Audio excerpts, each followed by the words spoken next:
Have you ever wondered what would happen if you could receive a message from God, a message so profound that it could change the course of your family's destiny forever? For Thomas, a young father of two, that was his reality. On a cold winter's day, his life came to a sudden and tragic halt, and what followed was a divine encounter that would forever alter his fate and the fate of his children. A message from Jesus, a message of hope, redemption, and the power of forgiveness. It was just like any other morning.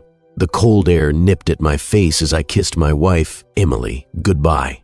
The kids, Ben and Lily, were still asleep, nestled under the covers, unaware of the day's unspoken dangers. I had a good life, stable job, a beautiful home, and a loving family. But I never thought of myself as invincible.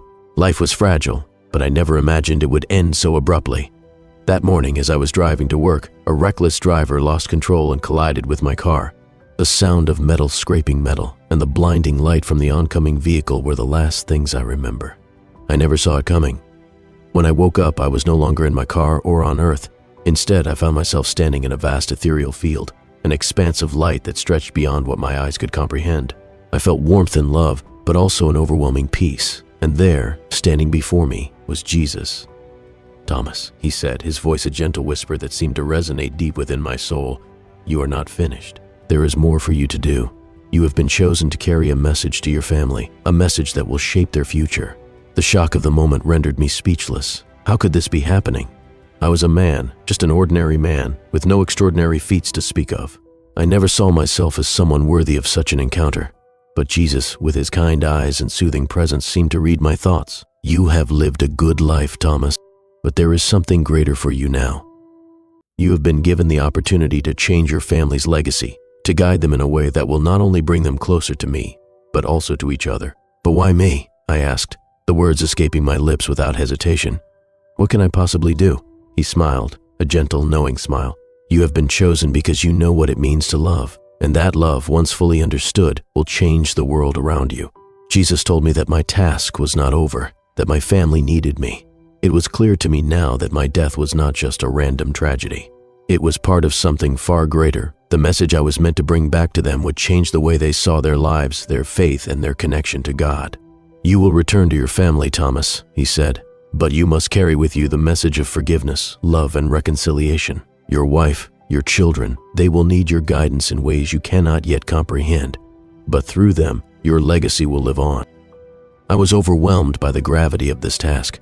The idea of not only leaving my family, but also being tasked with such a monumental responsibility was daunting. How would I, just an ordinary man, possibly make such a difference? But Jesus, in his infinite wisdom, seemed to sense my fear. "Remember, you are never alone. You carry my love and the Holy Spirit within you. You are not just a man, but a vessel of divine purpose. You will know when the time comes to speak." With a final blessing, Jesus embraced me. The light around us intensified, and I felt my consciousness shifting, pulling me back to earth. My heart raced and my eyes opened. The first thing I became aware of was the deafening silence around me. I was no longer in that beautiful, otherworldly place. I was lying in a hospital bed, hooked up to machines with beeping sounds filling the room. The reality hit me hard. I had been dead. I had passed away. But somehow, I looked around the room and saw Emily sitting by my side, her eyes red from crying, her hands clenched tightly in prayer. I could hear her softly murmuring prayers under her breath. I felt an overwhelming need to comfort her, to tell her I was here, but my body was weak and the words wouldn't come out. But I could feel it, the presence of God, guiding me back. I knew my life had been spared for a reason. There was a mission ahead, and it started with my family. The recovery was slow. Every day felt like a new battle. My body was healing, but my mind was still wrestling with the enormity of what I had experienced. Jesus had sent me back, but what did that truly mean? What was I supposed to do now? How could I, someone who had always lived a simple life, fulfill such a monumental task? I found myself praying constantly, asking for clarity. I would go to church every Sunday with Emily, and though I could hear the sermon, I wasn't fully there. My mind kept drifting, thinking of the message Jesus had entrusted me with. I felt torn between wanting to return to the life I once had and the responsibility that now weighed on me. But each time I prayed, I could feel Jesus' presence, reminding me of the promise I had made. This was not just for me. This was for my family, my children. They needed me to show them the power of forgiveness, love, and faith. If you found hope in this story and would like to hear more about faith, transformation, and the power of God's grace, please take a moment to like, comment, and subscribe to our channel. Share this video with your friends and family, and together, let's spread the message of love, forgiveness, and redemption. If you've had a similar experience or want to share how faith has impacted your life, leave a comment below. We would love to hear your story. Your journey could inspire someone else today. I knew I had to act. Jesus had given me this opportunity, and it was time to honor it. It wasn't just about me, it was about the legacy I would leave for my children. I called Emily into the room one night. She was still grieving the loss of me, even though I was physically there with her. I could see the confusion in her eyes, the hurt she still carried, and I knew I had to guide her through this process of healing. "Emily," I began, my voice still weak but full of resolve, "we have been given a gift. I've seen what's on the other side, and there's more to this life than we know. Jesus gave me a message for us, one that will change our family's future." She looked at me, her eyes filled with both hope and skepticism. "What are you talking about, Thomas? You died, you came back, but this all feels unreal." "I know it's hard to believe," I said, "but I've been given a second chance, and our family can heal, Emily. We can start anew. We can forgive, love, and live with a purpose." Tears welled up in her eyes, and she nodded slowly. "I want to believe that, Thomas. I spent the following months rebuilding my relationship with Emily, with my children. I didn't just tell them about love and forgiveness, I showed them. It wasn't easy, and there were times when doubts crept in. But I remembered the message Jesus had given me. I would live it out for them. I began to incorporate prayer into our daily lives. I didn't force it, but instead made it a natural part of our routine. Every night before bed, I would gather my children around and read them a passage from the Bible. Slowly, their hearts began to open to the message of love and forgiveness. Ben, who had been resentful after my accident, started to show more compassion toward others. Lily, so young and innocent, began to sing hymns with joy. But it was Emily who experienced the greatest change.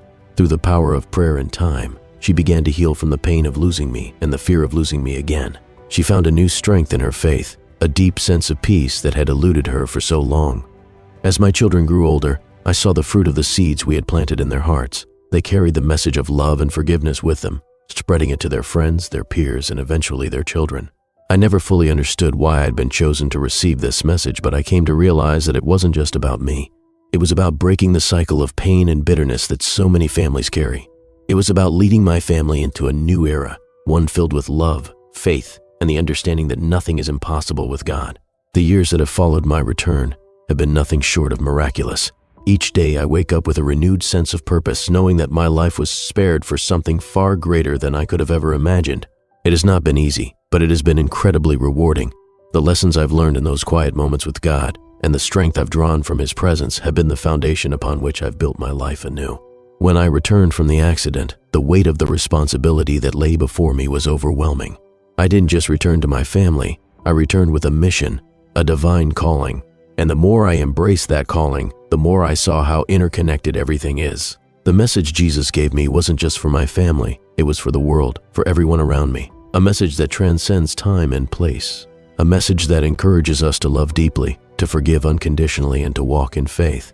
As I reflect on how far we've come as a family, I can't help but feel gratitude for the transformation that has taken place. Emily, my beautiful wife, has become a pillar of strength and faith. She is not just the mother of our children, she is a living testament to the power of God's love. The pain she once carried from losing me has been replaced with a peace that only comes from knowing that we are in the hands of a loving and merciful God. She carries the message of grace and forgiveness to those she meets, and I am endlessly proud of her. Ben and Lily, our children, have grown into compassionate, faith-filled individuals who are already making a difference in the world around them. Ben, once a boy of anger and resentment, is now a young man who actively volunteers in the community, sharing his story of redemption and the power of God's forgiveness. Lily, with her kind and joyful spirit, has become a leader in her church youth group, guiding younger children toward a faith rooted in love. But perhaps the most profound transformation has been in myself. Before my accident, I thought I was living a good life. I thought I understood what it meant to love and to care for my family. But now, I see that love is so much deeper than I could have ever comprehended. It's not just an emotion, it's a choice, a daily choice to put others before yourself, to forgive those who hurt you, and to love unconditionally.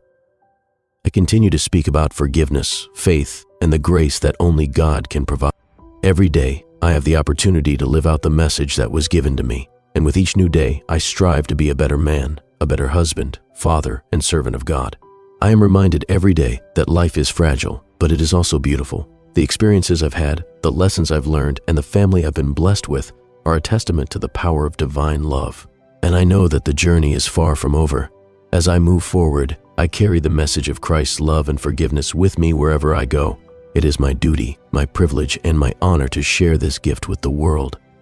For as long as I live, I will continue to fulfill the mission that Jesus gave me on that fateful day when I returned from death. And when my time comes again, I know that I will stand before Him with a heart full of gratitude, knowing that I did my part in bringing His message of hope and redemption to the world. Now, as I look at my life from this new perspective, I realize that everything I experienced was not just a second chance at life.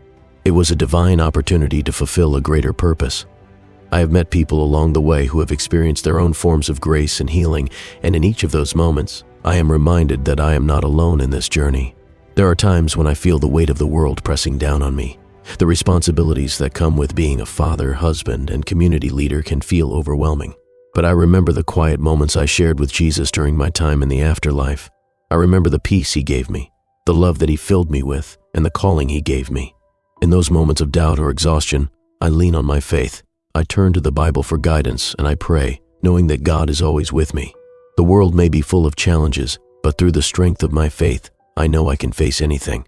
It has been many years since that accident, and while the scars remain, both physical and emotional, the healing has been profound. The message that Jesus entrusted me with has spread far beyond my family. Through my own struggles and triumphs, I have helped others rediscover their faith. I have spoken at church services, counseling groups, and even to complete strangers, sharing the message of redemption and love that changed my life. And now as I enter the next chapter of my life, I look forward to continuing my mission. I know that as long as I have breath in my body, I will keep sharing the love of Jesus, keeping His message alive in my heart, and passing it on to those who need it most. To anyone out there who feels lost or alone, who struggles with doubt or fear, know this: you are not forgotten. You are loved by a God who knows you intimately, and He has a purpose for your life. If you're searching for that purpose, look within and trust that He will guide you. If this story has touched your heart, please take a moment to like, comment, and subscribe. Share your own thoughts, experiences, and prayers in the comments below. Let's continue to walk this journey of faith together, supporting one another with love and understanding. Your story could be the beacon of hope someone else needs. Thank you for being a part of this community. God bless you all.